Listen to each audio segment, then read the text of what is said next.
before you do that, before we get carried away, let's talk about San Jose versus RSL.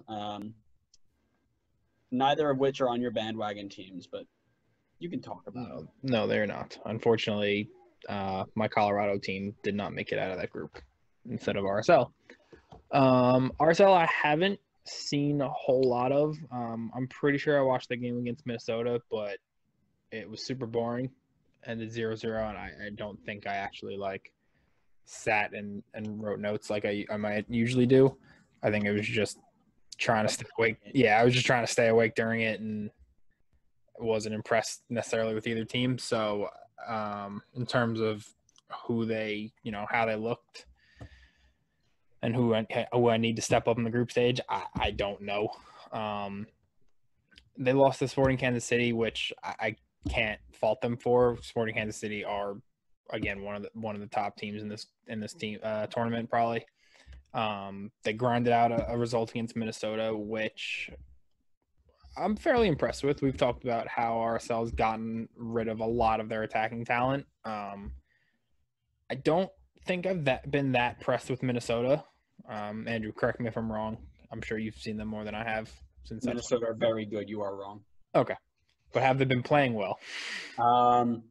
So it's been interesting, right? They've got their one win and 2 ties, so they haven't lost. They know how to pick up points, but I haven't been super impressed. But they also don't have Ike, and they didn't have Amaria for most of the games. So yeah, so they grinded out a good result probably for them against a meh Minnesota team, and then they beat Colorado, who for whatever reason is struggling. So they have, I think, enough talent to maybe grind one out. But when you look at the San Jose team, I mean, they beat Chicago, who it's Chicago. They're still trying to figure out what the hell's going on over there. They had probably the game of the tournament, arguably, against Vancouver, because that game was just ridiculous at points. And then they tied Seattle, which I think impressed a lot of people. We kind of thought Seattle was going to go in there and walk over them. But conceding 3 goals to Vancouver isn't great, especially when you think back to that own goal and some of the ones they've conceded. But I think I've been fairly impressed with San Jose so far. I don't think we gave them necessarily enough credit going in, but they've proved that this is a team that can do things.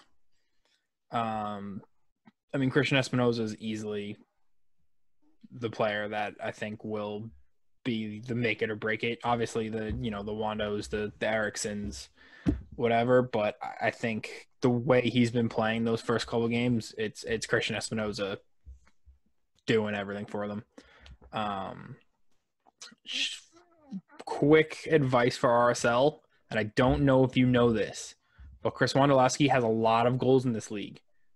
Please try to defend him if he's in the box, because some teams don't do that. So if you're gonna have any sort of success, make sure the guy who's made a career out of scoring in this league is defended well. It's absolutely wild. Like, he does a lot of good things well to create his own space, but there are also a lot of times where he's just standing, and everybody's like, "Hey, look, there's a guy over there," and nobody moves to him, and they just kick him the ball, and he scores. And that is where we can go back again and talk about how awful defending in this league is. When you look at you're going to leave Ronaldo or Messi open in the box like that? No. Like, you leave anybody with, that sort of finishing record open in the box like that? No. So why are you leaving Chris Wondolowski wide open on the 6-yard box where, 90% of his goals will come from and one of his career misses?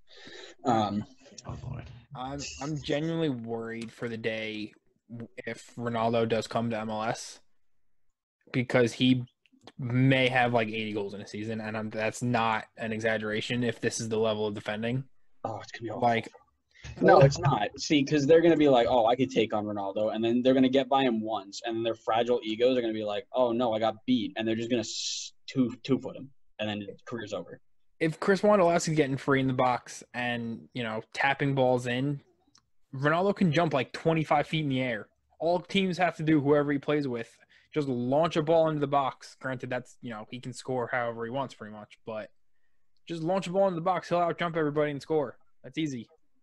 Like, I'm genuinely terrified if he comes to our league based on some of the defensive performances I've seen. You're going to tell me if he's playing for that Galaxy team last night and you see that Houston back line, he's not scoring 7 goals? I do not disagree. I think it would be a very gross. fun. But I think San Jose have enough to get through this game. So I'm going to say 2-0.